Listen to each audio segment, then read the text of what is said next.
Hey everybody, Sean Tierney here from the Automation Blog and School, and in this episode of the Automation Podcast, I meet up with Louis Arone from Schneider Electric to get up to speed on their next generation of automation systems. Lou, thank you for coming on the Automation Podcast and taking time out of your busy day to give us this update on your products. And before we jump into your presentation, could you just tell the audience a little bit about what your position is currently? Yeah, sure. Thanks, Sean, for also having us on. So I've been with Schneider Electric for 20 plus years, all of it in the automation and control arena. And right now, I lead our systems architect experts team, which we call SAEs here. And they're our experts on our automation products, both hardware and software. Oh, that's excellent. And what are we going to talk about today? Well, we'd like to talk about our next generation automation systems and a little bit of the vision of how we see the future of the factory floor. That's awesome. Well, the audience knows I don't know much about this, so I'm going to be listening I'm going to be really focused in on while you're talking. So please take it away. That's good. That's good. Good. So I label it, as you can see on the screen here. It's our next generation system. It's moving PLC control to the edge, and that's really a little bit about what we're going to talk about. But it's also about setting the vision of what is the next generation control system. And so first, I want to stay off for all the people that are Modicon users that are out there. Your existing control is not going away. Today, we have EcoStruxure Control Expert, and we also have a Machine Expert for the, the OEM type machines. But we've also added a new class, which is EcoStruxure Automation Expert. And that's built on the IEC 61499 standard, and we'll talk a little bit more about that later on. But it's specifically geared towards the person who's looking at the next generation system, the smart factory, embracing IoT, and it'll become apparent of why we are going in this direction, why it has to be a little bit different than our existing systems. Let me go and put a pointer up here. So Sean, I'm gonna before I start there, let me also say that Schneider Electric, we have our IoT architecture, and it's all about connected products, edge control, and apps and analytics. And we took all of our products and we put them in here, and this is how we connect our products, how we envision all of our products from an automation perspective, and not just automation. Our entire company fits into this IoT platform. What I'm showing you today is just about just our automation products. It fits in the end-to-end cybersecurity, which is uber important for Schneider Electric, and then it has to do with either cloud or on-premise communication as data storage.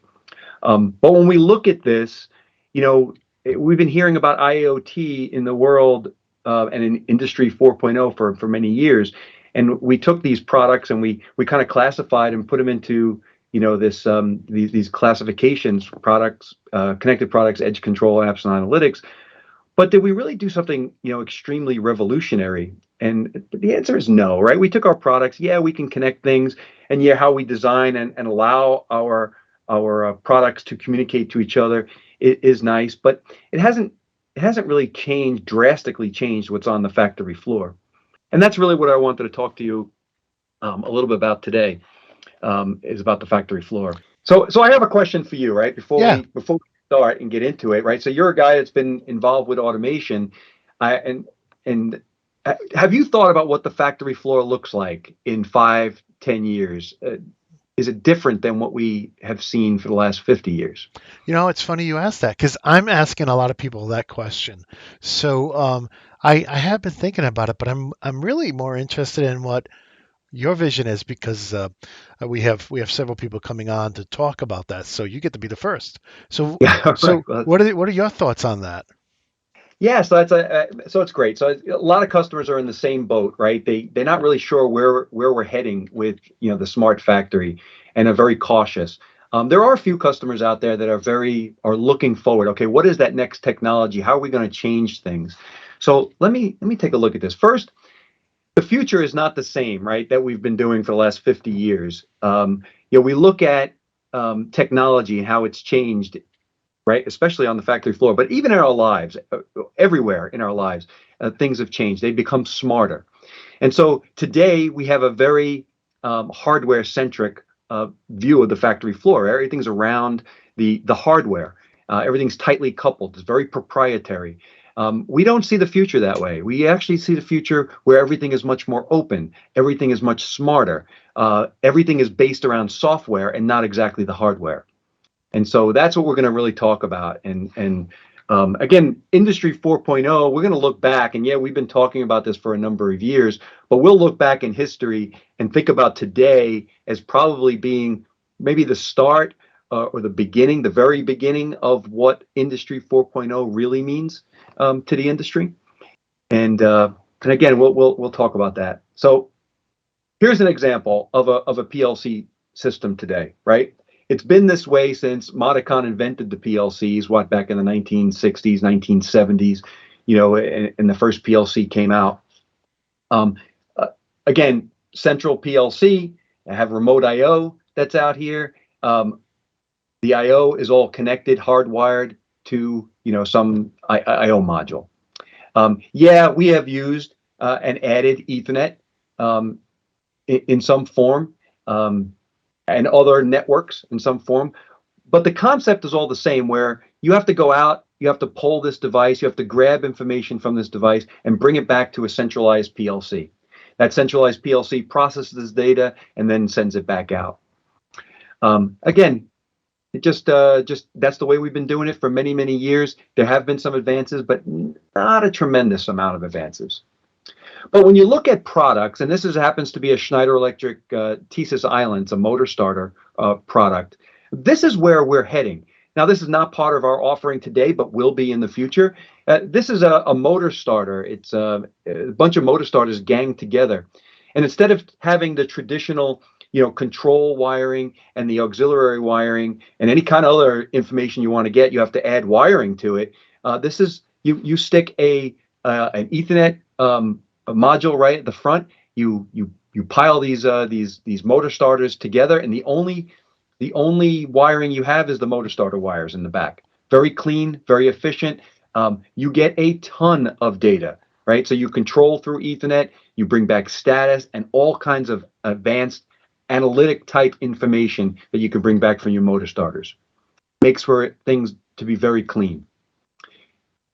Your I/O, right, or your devices out in the field are becoming smarter, right? This Thesis Island is a smarter device. You're able to do a lot of things on this thing. You even do, small control on there and reaction type stuff based on I/O. You can add I/O to it. So it's not hard to see how all these types of devices are getting smarter out in the field. The motor starter happens to be one of them. Drives is another. But you can, if you let your mind wander, you could start to think about how instrumentation, right, and everything we connect to is going to get smarter, right? And so here's an example of where we see the future, right? So we take a typical system where everything. So again, this is not today. It could be today, but it's not today. It's maybe 5 years out. It could be 10 years out. The industry moves slowly, but in the future we see that all devices are connected via Ethernet. No need to hardwire back to a system, and maybe in the worst case, in the most extreme case, there is no I/O. Everything is connected via Ethernet. And that's probably an extreme. You probably always need some I/O to some extent. But the point is that all the devices, the main devices that are out in the field, your sensors, your process instrumentation stuff, your motor control, they're all smart, all connect to the your intranet. And then so you have to ask yourself, today you have a PLC that's here, and it has to go out, pull this information, bring it back to go ahead and control a VFD. Let's say we're talking about a level in a tank. Oh, well, if everything is connected via Ethernet, then why do I have to bring all this information back to a PLC? Why can I not just have the drive speak directly with the process instrumentation? Maybe it's the level sensor, for example, or maybe some proximity sensors. And they all talk back to the drive, and the drive can control it automatically. And that's happening throughout the entire facility, where all the devices are smart and they're all talking to each other. That's a complete change to what we do today, where everything is a centralized logic inside of a PLC. Yeah, and I just want to jump in here. I think that is the trend, right? So Yes. to predict the future, we could definitely see that everything is getting smarter, everything is getting networking. So originally it was your PLC or your DCS, and then everything was hardwired into it. But now that's been pushed down more and more to just like this for the podcast audience, the audio only audience, getting pushed down to the point where everything is smart and everything can talk, like the processes instrument can talk directly to your VFD, and your VFD can have an algorithm in it to control other things or look at things and change its behavior and how it controls. I mean, it's not just an encoder anymore going into the VFD. It can be all kinds of I/O, so I see where you're going with this, and it's definitely where it's going. I think, not to steal your thunder, but I think at some point there's a little pushback where somebody says, all right, now every device has its own program. This is crazy. I don't want to have to program every device on the line. It's just too much. We need some centralized programming. In certain instances, if it's a small skid system, then, it might be great to have 3 or 4 programs. But if you have hundreds of VFDs on the line, it may be too much to have 100 little programs running, and you may want to coordinate that all with your PLC PAC. So I can see that being the pushback. But go ahead. Exactly. That's actually a really, really good point. And so before I had mentioned, this separation, we're moving to a software-centric world, and we feel that in everything we do, right? Even in your home lives, everything's around software today. But certainly on the factory floor, there's a focus around software. But I had mentioned to you about the automation expert, EcoStruxure Automation Expert is a software. It is decoupled from the hardware. It's meant to by design, right? And in order to do that, you need to have let me introduce a couple of standards that have come up. One is the IEC standard, the IEC 61499. That allows us, and we'll talk a little bit more about that in a second, some advances in the way we program, right? It introduces these CAT objects in the program, and they are very valuable in the distributed control that you're talking about, that you had just mentioned. But today, in today's world, right, you have a software component of your PLC system, and it programs a PLC, and that's all it programs. But it's vendor A programs vendor A's PLC. That's it, right? But when we look into the world of the IEC 61499, and then we add on top of it this new organization called Universal Automation, right? That's a new standard that's out there, which allows everyone to program to a single standard. This allows you to decouple the PLC or the hardware, right, from the software. It allows customers to use best-in-class products on the factory floor and the software, but they're all programmed the same way, so they're all interchangeable. So if for instance, right, you can program with EcoStruxure Automation Expert, which is our software that we've released last year, a year and a half ago. It is like an umbrella software. Think of it like an umbrella software. It looks over your entire facility, your entire process, and you program it just like you do today, one single application, and then you divvy out the code to all the different, whether it's a drive or a motor starter or remote I/O. You program it like you do today, except you distribute the control. From the hardware perspective, you get to use best in class. So if it adheres to the Universal Automation Standard, you can replace any of these devices. As they age, as they get older, you can replace them with best in class products. As long as it adheres to Universal Automation, you can pop out the old, pop in the new, and send down the logic to it from EcoStruxure Automation Expert. Cool. Does that make sense? That makes a lot of sense. Yeah, it's intriguing it's actually, too. It is. It's actually very intriguing. It's something that we're really excited about, as a matter of fact. So let me move a little step further. So, what is Universal Automation, right? Well, first of all, it's a third-party organization. It's an independent organization. Schneider Electric is a founding member, along with another 25, 30 different vendors and end users that are out there that share this same vision. we're looking for customers. So please, if one of your customers or if a vendor is interested in this and going down this road, go to universalautomation.org to learn more about universal automation, how you can become a part of it. But this is all about plug and produce solutions. So our first offering is this offering that you see here. So you have an ATV Dpack module, which runs in a drive. Again, it's a PLC module that runs inside of a drive. An M251 Dpack, which is a small, a medium performance I/O drop, you could think of it. It's a processor.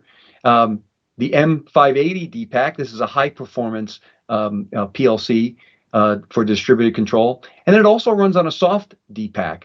And so you don't need to have a traditional PLC processor. This will run on a blade server. It doesn't have to be Schneider Electric hardware. It could run on any PC. But before we go into this, I wanted to stress a little bit of the benefits. Right, there are benefits to both the end user and the OEM. So let's take the OEM for instance. The OEM is burdened today with if he's an OEM and he wants to serve a marketplace for whatever, he has to have different versions of his machine, right? He has to have it for vendor A, vendor B, vendor C, because that's what the customer in the marketplace is asking for. And that's tough for an OEM, right?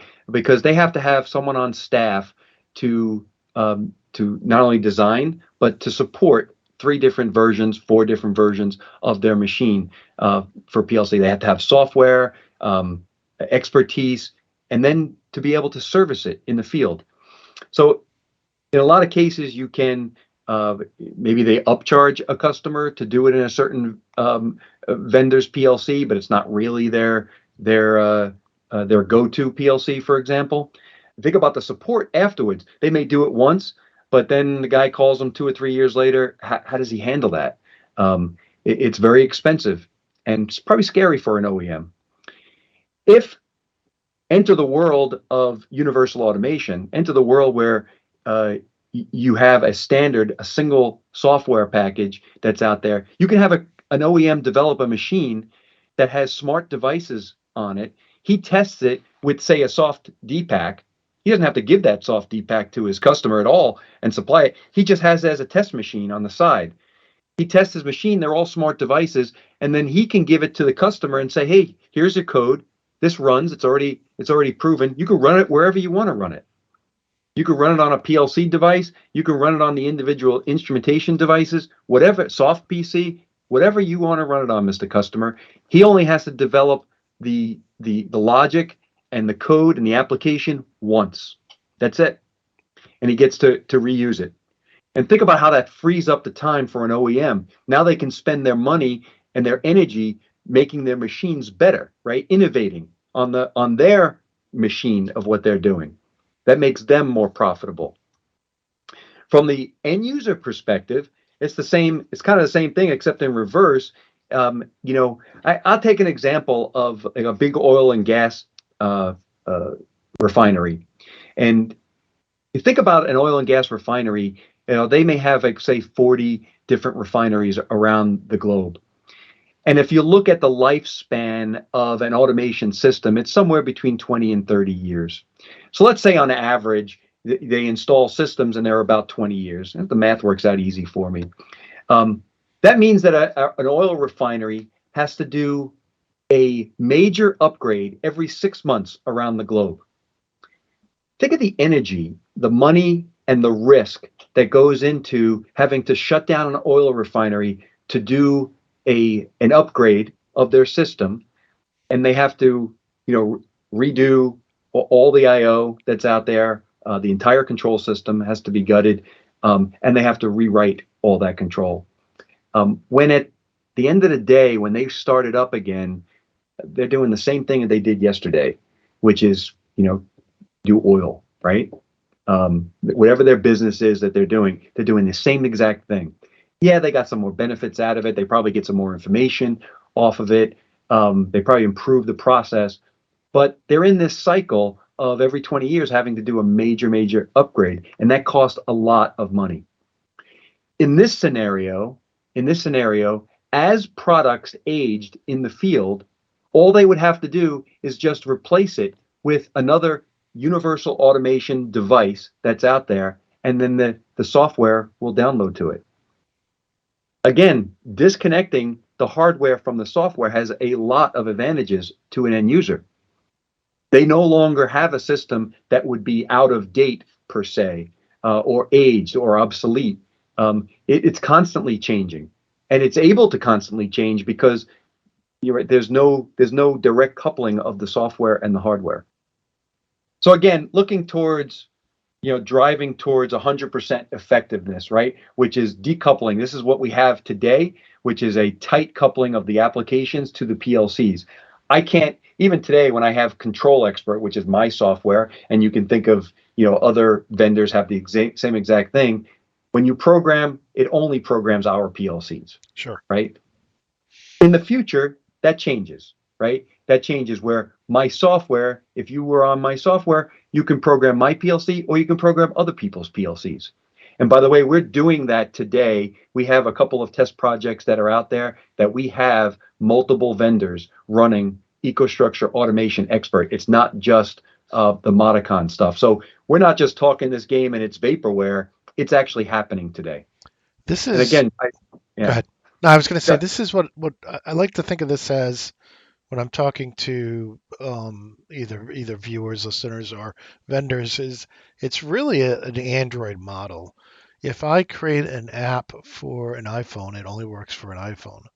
If I create an app for Android, well, it works on Motorola, Samsung, whoever makes that Android device. And this is very similar to that, I think, and that, it's not a visual app that goes on a smartphone, but we're talking about code that runs on a programmable controller. And I think there's a lot of power to that. Oh yeah, no, I absolutely agree. In fact, in some of my previous presentations, I actually use that exact analogy. We even talk about like home automation. I went out and I bought some appliances recently, and all these appliances all come connected, right? I can connect them with an app. Why I have to have my refrigerator and my stove and my microwave and dishwasher all connected, I don't know, but it becomes convenient, right? Everyone's got some type of automation in their household today. You buy things and they're just inherently connected, whether you're using it or not. We have a Ring doorbell, right? And that Ring doorbell, connects with the Amazon system, right? And it's their ecosystem that they have. Google's got one, and there are a couple others that are out there that have their own ecosystem. And it's frustrating, right? I'm sure as a user in the home, it's frustrating when you have to make sure that it adheres to whatever system that you have. And then you're now locked into buying stuff in that ecosphere, whatever that is, right? Whether it's the Google sphere that you're in, or whether it's an Amazon sphere that you're in, or an Apple sphere that you're in, you are now stuck with whatever comes out, and innovation comes out with only their stuff. So is there some type of, with universal automation, this organization, do they take it upon themselves, and this may be off topic, I apologize, but do they take it upon themselves to make sure that this ecosystem we're seeing on the right-hand side of the slide, that I'm sure that my product is approved to work on this? Yeah, that's what the universal automation organization does. You can almost think of it like everyone's familiar with ODVA, right? Yes. Yep. ODVA is an independent organization. In fact, Schneider Electric used to be the president of ODVA for many years, and a lot of people don't realize that, right? They associate it with a different vendor, but it's an independent organization that creates standards. The same thing with universal automation. It's an independent organization that creates a standard of how everyone will, operate and communicate. It actually has a runtime. It's a very light runtime operating system that will run out on the instruments and the devices.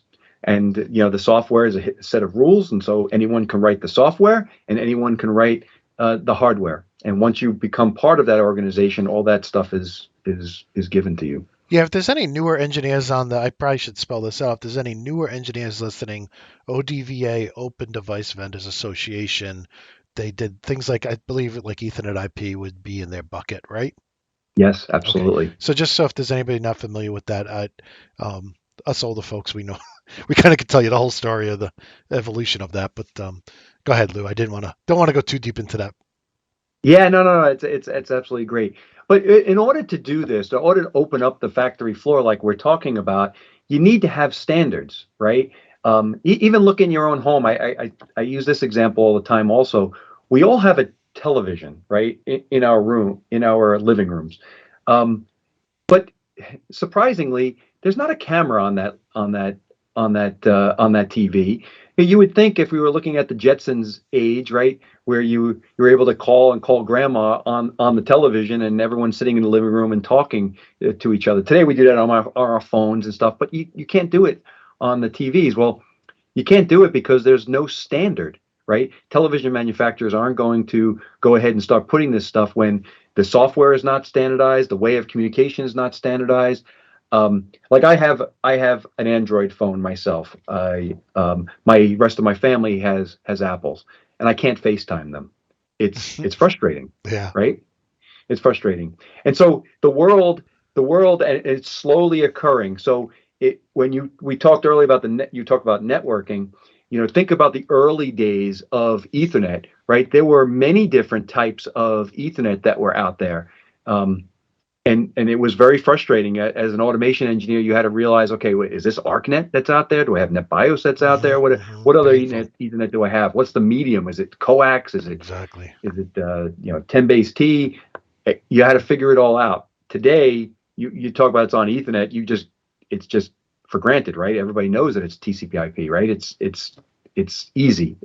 That IT world has standardized in the way that they do things across all vendors. There are no multiple versions of Ethernet that are out there today. It's the same. In your home life, these home automation guys have also recognized that fact, and they are moving, right? There is a consortium that's being put together, and standards that are being put together, so that there's one home automation standard that all the devices will communicate to at some point, which is great. Great for the end user. It's great for the manufacturer that's building this stuff. It also fosters innovation on the factory floor, and that's where we're going, right? So we're going, well, that factors innovation at the home, and where we're going is that it allows, when we open these standards up, it allows innovation on the factory floor, so people can, or the companies can, develop things to a certain standard, not many different standards, and innovate. So let me talk about a couple of different things that are very unique. And you had mentioned before about, well, how do you distribute all this control?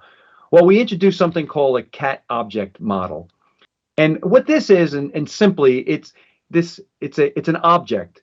It's an object that has your code, your control code in it, all the properties that are associated with that control code, all the documentation. And by the way, it also has graphics. We've been talking a lot about the control side of EcoStruxure Automation Expert. But EcoStruxure Automation Expert has three components to it. One is the control component, the second is a graphical component, and the third is a historian component. So it's all kind of built in to the product itself. Everyone's very interested in the control side of things, but certainly, as we develop, assets and models, we add the graphical component. You're actually just you're building your HMI, your SCADA system, in the same way you're building your control system. They're all contained. They're all the same. So it's actually pretty unique. So you got these CAT object models, and what's important about those? Well, again, we're driving towards 100% engineering efficiency, getting better, removing the low value engineering tasks. And so by doing that, we have these CAT object models. They link together typically just like we do today with any kind of IO block in our control software. Except that this is not like a digital output that's going from one block to another. This is a pipe. This pipe contains all the information relating to this CAT, everything that's relating to this CAT that goes over to another CAT. So these CATs now can be distributed to different locations. This is how we distribute our control on the factory floor to different devices. So when we look at a single program, will be made up of many different CATs that are here. Now I distribute them to an ATV, to an M251, to an M580, to a third-party device, to a soft Dpack. And because this is a pipe of information, every time I distribute it, the PLC and the control package, right? In our case, it's EcoStruxure Automation Expert. It takes care of the communications for you automatically. You don't have to write any code to distribute this this logic at all. It just happens automatically. And so today this sits in an ATV Dpack, but if I decide, you know what, I want to move this to an M251, or I want to move this logic to a soft Dpack, maybe now I have multiple drives that are out there. That's okay. You just take this logic and now you move it over to an edge compute device, which is a PC that's out in the field, or a soft Dpack that's out in the field. And that's fine. Everything still operates the way it does, but you as a programmer have a chance to move it. And once you move it, it happens automatically. You just pick the device it goes to and it automatically communicates. So one of the other benefits of CATs is you're allowed to write APIs, right? Or write APIs that these CATs communicate to. This happens to be a My Data Analytics module. This is a software module. So today you probably have to, if you have a software, you reach into the PLC via maybe OPC, or you're going into some database and then going down, or you have to write some kind of code. It becomes a little kludgy, right? It becomes a lot of data intensive. But if you had a CAT that already communicates to that device, let's say SAP, for example, or maybe Pi, or some other software model where that CAT already exists, all you got to do is just reuse the CAT. And that CAT will have all the properties. It'll know how to communicate that software. And bam, it is a part of your complete automation system. It's no longer a third-party device. It's actually getting real-time information from the factory floor right up into the software. And now you can easily extend that to build business intelligence dashboards, whether it's dashboards or databases or MES systems. Again, data doesn't have to go through another software package or intermediary device. It goes directly from the factory floor right to the software. So it makes programming actually very, very easy, and very easy to distribute the control. So again, the whole thing is around opening this up to a standard that everyone adheres to, a single standard where everyone is writing code to. It allows you to do object oriented programming, right? So you're creating objects and codes. And by the way, and this is the other thing, we talk about innovation, right? You may have an integrator on the other side of the world that does something really, really neat with creating a piece of code and to do something, whatever that might be. And he now has the ability to go ahead and sell that code, right? He can share it. He can give it away, obviously, but because everyone is on a single platform, and these CATs would be the same in any automation system, he now can create something that's very innovative and sell it to the marketplace. And the marketplace would love to buy that, right? It's like, yeah, you know what? I want to do that. I think of the engineering time it takes to redevelop that. Well, why? I can spend a couple $100 and I can buy that piece of code, and now I can use it. Again, very, very powerful. Distributed intelligence, we're making use of the IoT, right? This is really, truly smart factory stuff, right? This is the next generation where all your devices are smart to some degree and can communicate with each other. Moving data to the edge. We've been hearing about that, in every form of our life, right? Personal life, work life, about moving stuff to the edge. It's all over commercials and stuff. This is truly it. This is moving control to the edge of our factory floor. Integrating our engineering, again, software, you have your objects, graphically and your control. Hardware abstraction, again, the life cycle is drastically increased, separating the software from the hardware. Single application, right? Third-party integration. We talked about, all about that. Distributing the control, and then obviously data consistency, right? Is being able to reach down into our control system on the factory floor, time-stamping that data right up into our software. No middle software at all. The software is now a part of the system and the factory floor. Truly smart. Smart factory stuff. So that's what I have for you today. I hope that you found that pretty exciting. Now, if somebody wanted to experience this today, right? Yes. What would what product? And I know you mentioned them at the beginning. Maybe we can roll back to that slide. But all right, so I want to try this today. I'm sold on the concept. This is really next gen stuff. What products from? Because you guys make a ton of products. I was up on SE.com and just all the different PLCs you have there. It's amazing, right? All of the different modicons and whatnot. So the specific drives, though, that use the new ecosystem, right? What are we looking at? So today, this is our offering, and more is coming.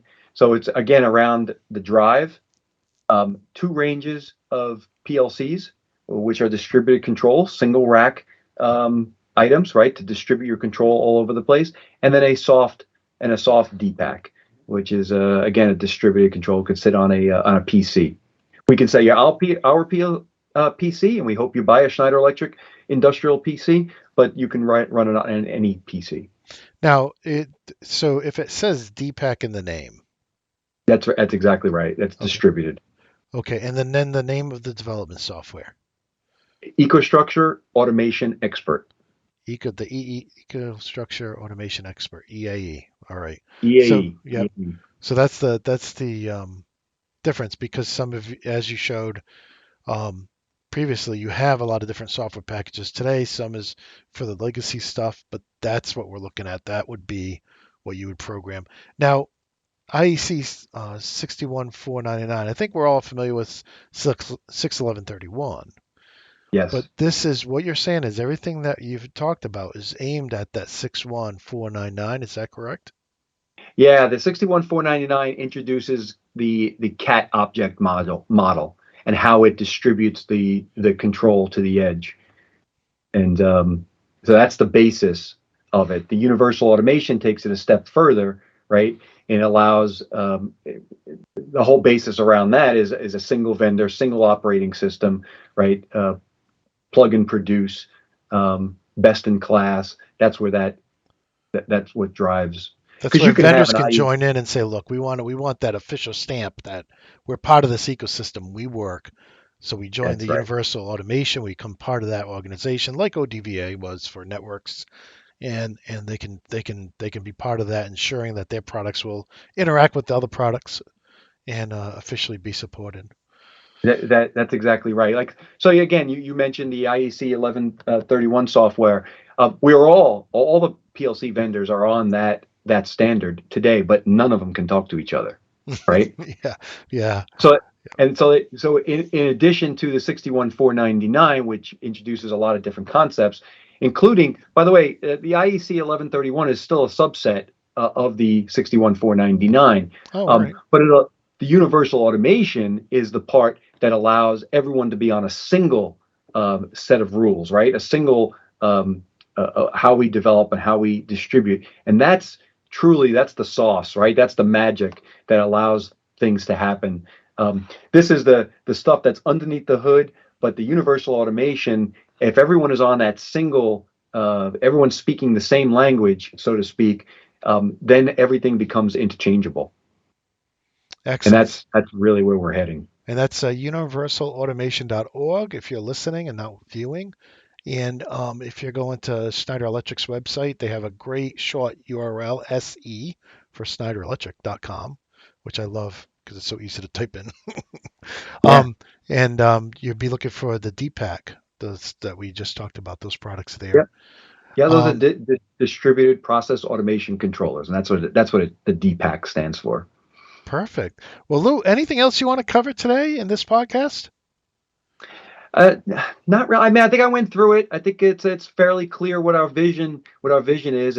If somebody wants to get a hold of us and they want a presentation on this, absolutely, we'd love to talk more about it. You can get a hold of me on LinkedIn, or you can email me. It's my email address is fairly straightforward. It's Louis Louis.Arone Arone @se.com. Excellent. Well, I appreciate you coming on the podcast, and I'd love to invite you or somebody on your team back in the future to who could actually show this in action. When you guys feel like the timing's right to do so. But again, thank you so much for taking time out of your busy schedule and your team for helping put this all together. And I really appreciate you coming on the show. Thanks, Sean. I really appreciate being here. Well, I hope you enjoyed that episode, and I want to thank Louis again for taking time out of his busy schedule to bring us all up to speed on Schneider Electric's next generation of automation systems. With that said, if you're watching the video edition of this show, please give us a like and a sub. And if you're listening to the audio-only edition of the podcast, please consider giving us a 5-star review, because that really helps us expand our audience as well as find new vendors to come on the show. Now, if you want to follow me and you optionally can support our show, please visit me over at automation.locals.com. And of course, you'll find all of my training courses over at theautomationschool.com.